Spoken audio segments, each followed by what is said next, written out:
Birinchi savolni ishlaymiz. Bizda savolda metan tarkibidagi uglerodning massa ulushini so'ragan. Endi metanimiz formulasi berilgan SH4. Molekulyar massasini hisoblaganimizda molekulyar massasi, ya'ni 12 ni 4 ga qo'shsak 16 bo'ladi. Demak, ya'ni 16 bu umumiy 100% molekulyar massasi, 100%. Bizda savolda uglerodning massa ulushi necha foiz degan. Uglerodning massa ulushi, ya'ni uglerodning massasi bu yerda bitta uglerod atomining massasi 12 ga teng. Shunda uglerodning massa ulushini topgan bo'lamiz. 12 ni 100 ga ko'paytirib 16 ga bo'lganimizda proporsiya qilamiz. 12 ko'paytirib 100 bo'lingan 16. Shunda uglerodning massa ulushi 75% bo'ladi. Javobimiz B. İkinci savolni ishlaymiz. Bizda savolda etan tarkibida uglerod massasi ulushini aniqlang degan. Endi etanning massasi berilgan C2H6. Shunda molekulyar massasini hisoblaymiz, ya'ni 12 ni 2 ga ko'paytirsak 24, 24 ni vodorod massasi 6 ga qo'shsak 30 bo'ladi. Demak, 30 imiz 100% deb olamiz. 100%. Bizda uglerodning massa ulushi, ya'ni ikki atom uglerodning massasi 24 ga teng. 24. Shunda x qilib hisoblaymiz. 24 ni ko'paytiramiz 100 ga, 100% ga bo'lamiz. Molekulyar massasi 30 ga. Shunda 80% bo'ladi. Shunda javobimiz C bo'lgan. Uchinchi savolni ishlaymiz. Bizda savolda natriy fosfid tarkibidagi natriyning massa ulushini aniqlang degan.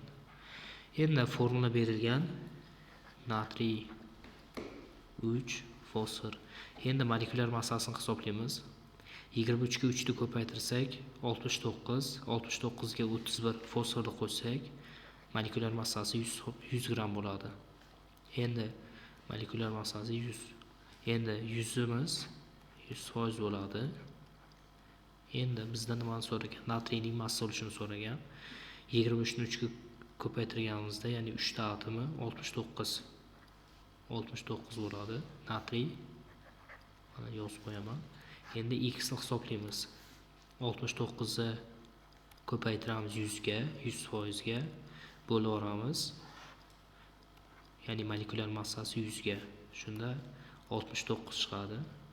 Shunda natriyimiz 69% bo'lgan. Javobimiz C.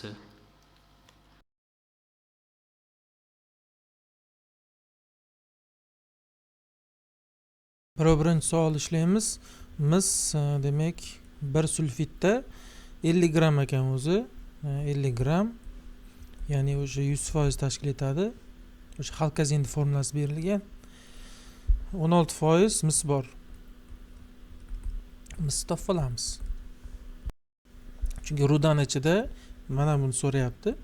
Misdan foydalanib qanchagina mis borligini topib olgandan keyin rudanning massasini topsak bo'ladi. 50 ni ko'paytiramiz 16 ga bo'lamiz 100 ga. 8 gram ekan. 8 gram demak bizda mis bor ekan. Misni yozdim. Misda 2 ta bor. Va bu 8 gram. Bu 64, ikkitasi 128 bo'ladi va mana buni massasini hisoblaymiz. Bu 160 bo'ladi. 160 o'sha mana bu narsani o'zi Halkazin deyiladi. Shuni hisoblayveramiz. Ko'paytiramiz 8 ga bo'lamiz 128 ga 10 ekan. Demak 10 gram, rudan ichida 10 gram Halkazin bor ekan. Javob A bo'ladi. 2-1 da ishlaymiz. Qo'shimchasi 8% bo'lsa, xalkopiridni tarkibida metal massa aniqlang deyapti. Bizda o'zi 100 gram ekan, bu 100% tashkil etsa, qo'shimchasi 8 bizga o'zi kerak. 100 dan 8 ayirsak 92 bo'ladi. Shuni topib olishimiz kerak. 92 gram bo'lar ekan. 92 gram mana bu bor bizda temir. Biz oltin guruch 2 ni massasini hisoblayveramiz. Shu narsa xalkopirid deyiladi.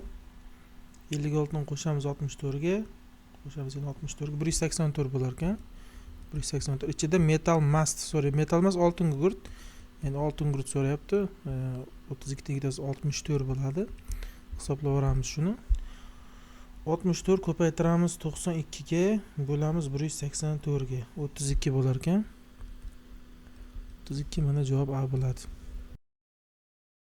3/1da ishlaymiz. 10 mol metan bor, 8 mol etan bor. Aralashmadagi vodorodning massa ulushi so'ralyapti. Massa ulush belgisi vodorodnikini topib yozib chiqamiz. Pastga hammasini yozamiz. 10 ko'paytirilgan 16. 10 ko'paytirilgan 16 qo'shilgan 8 ko'paytirilgan 30. Ya'ni 30 qayerdan keldi? Mana buni massasi. Va pasimizni hisoblaymiz. 160 bo'ladi. 160 qo'shilgan buni hisoblasak 240 bo'ladi. Jamini hisoblab olsak 400 chiqar ekan. Tepasini ishlaymiz endi. Tepasi 10 ko'paytirilgan 4. Ya'ni bu 40 bo'ladi. Plus 8 ko'paytirilgan 6. Plus bu 8 6 ga ko'paytirib olsak 48 bo'ladi. Va mana bu 88 bu. 88 ni qisqartirib olsak bo'ladi. Endi 400 ga bo'lib olsak 0.22 chiqar ekan. 0.22. 22% javob B bo'ladi.